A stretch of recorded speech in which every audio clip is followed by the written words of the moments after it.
کیا خوب لکھا ہے کسی نے، بخش دیتا ہے خدا ان کو جن کی قسمت خراب ہوتی ہے، وہ ہرگز نہیں بخشے جاتے جن کی نیت خراب ہوتی ہے۔ وہ کہیں نہ کہیں سے وسیلے پناہ ہی دیتا ہے، وہ اپنے بندوں کو تڑپتا ہوا نہیں چھوڑتا۔ میں نے کوششوں کو نصیب کے آگے ہارتے اور دعاؤں کو نصیب بدلتے دیکھا ہے۔ رب کو ٹوٹے دل سے بے حد محبت ہے، اس لیے دکھی دل والے رب کے قریب ہونے لگتے ہیں۔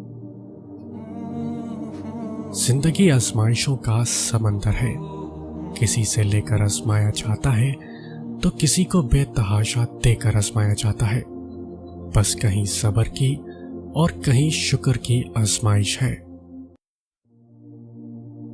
تقدیر سے لڑنے کے بجائے تقدیر بنانے والے سے دوستی کر لیں، بن مانگے بھی عطا ہوگا۔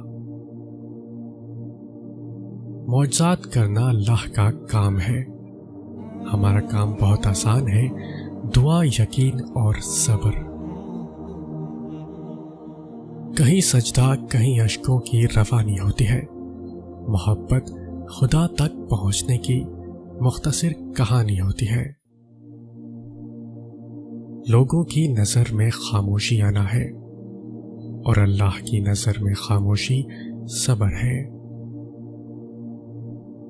اکثر ایسا ہوتا ہے کہ ہم اپنی سوچوں میں گم، ہمت ہارنے کے قریب ہوتے ہیں کہ اچانک کچھ ایسے الفاظ پڑھنے کو ملتے ہیں کہ حوصلہ بحال ہو جاتا ہے۔ یہ اللہ کی طرف سے ہوتا ہے، وہ ہمیں امید کی کرن تھما دیتا ہے۔ اور جو لوگ امید اپنے رب سے رکھتے ہیں وہ زندگی میں کبھی مایوس نہیں ہوتے۔ تم کون ہو، کیا ہو، یہ اللہ کے سوا کوئی نہیں جانتا، تو پھر کیوں لوگوں کی باتوں کو تم نے دل سے لگا رکھا ہے؟ اللہ سے ہمیشہ یہی دعا کیا کریں کہ اللہ، جو چیز میرے مقدر میں نہیں اس میں مجھے مبتلا نہ کر، اور جو چیز میرے مقدر میں ہے اسے میرے لیے بہتر اور آسان فرما۔ یہ ممکن ہی نہیں کہ جو ہم دوسروں کے ساتھ کریں وہ ہمارے ساتھ نہ ہو۔ جب دل پہ لگتی ہے تبھی تو دل اللہ سے لگتا ہے۔